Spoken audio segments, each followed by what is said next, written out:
Tanong, ano ang pananaw mo sa mga problema mo ngayon? Kasi kaibigan, perspective is everything. Tandaan mo yan. Yung pananaw mo, yung attitude, yung perspective mo sa problema mo, yan ang magdedetermine kung mananalo ka o matatalo ka sa buhay. Naku, may kwento ako sa iyo. Ang pangalan ng taong ito na I met 2 weeks ago, si David Almirol. Grabe yung kwento, makinig ka.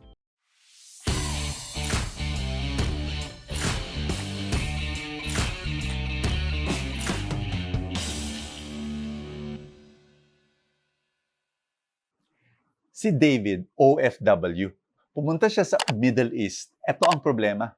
Illegal recruiter ang kumuha sa kanya. So he was there in the Middle East, walang kapera-pera at walang trabaho. Di ba? Parang yung ibang tao, mag-give up na lang. Siya, hindi. Alam mo, sinabi niya, imbes na umuwi ako sa Pilipinas na walang pera, alam mo, he ended up in Iraq. War-torn Iraq. May gera doon. At itong si David, programmer. Alam mo, trabaho niya sa Iraq. Janitor. Yun lang eh. Pero sinabi niya, sige, basta, may trabaho.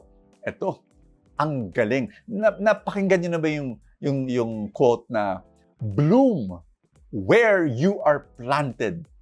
Yun ang nangyari kay David. Janitor lang, no? Lang, di naman pwedeng lang yan, di ba? Mali yun, ha?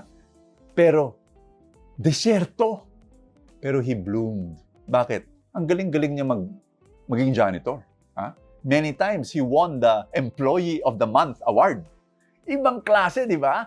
So, maski computer ang harap niya, dahil programmer siya, pero wala, hindi binigay yun eh. So ano? Ang kaharap niya yung map.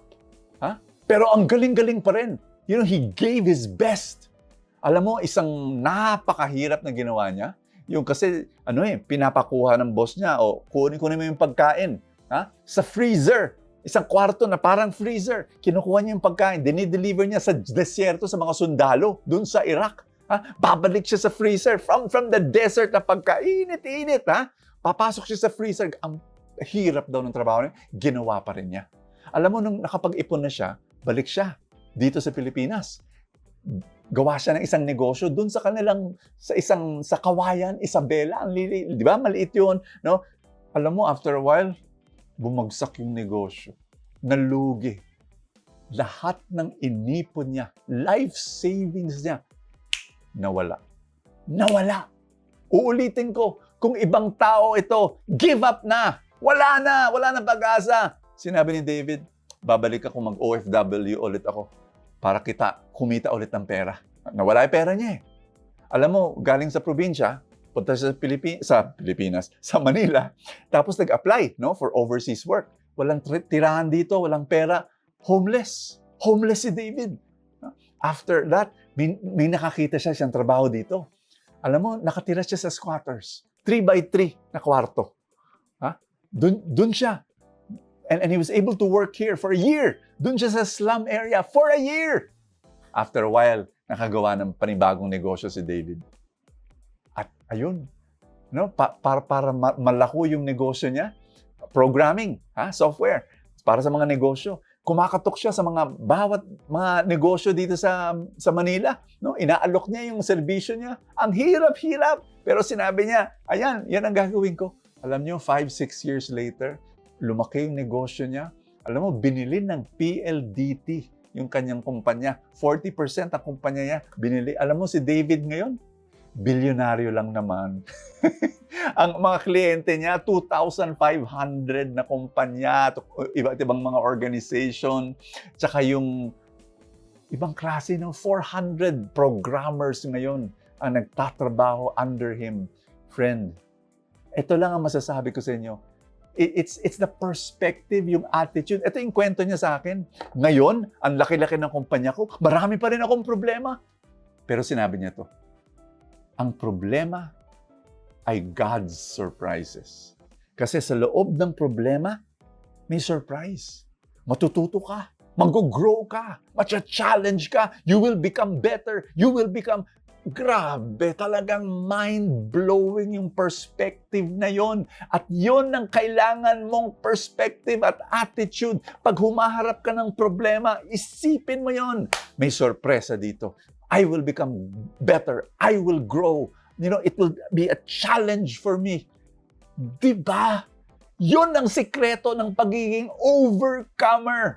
Ang ebanghelyo natin ngayon, yung mga Pharisees, tinanong nila si Jesus, bigyan mo na kami ng sign. Sinabi ni Jesus, no sign. Alam mo kung bakit? Closed-minded sila eh. Hindi talagang nakasarado yung perspective. Maski nasa harap na nila ang blessing, hindi nila makita. Kaibigan, ang perspective mo dapat, ang blessing ng Diyos nasa harapan mo.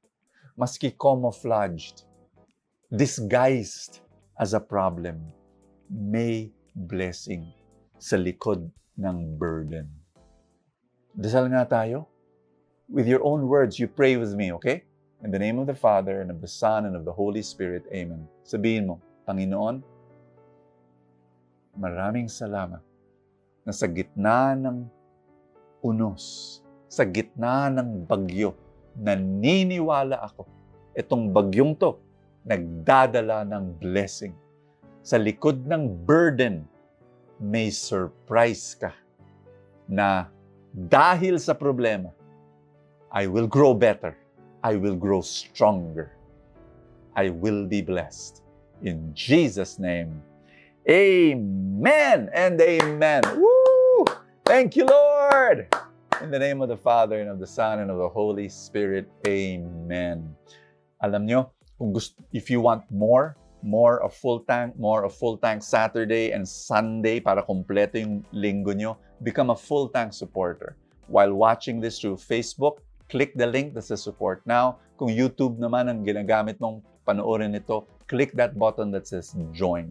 And I will send you Full Tank Saturday and Sunday. Be part of this mission so that we serve God and others more. Maraming salamat. God bless you. I will see you tomorrow.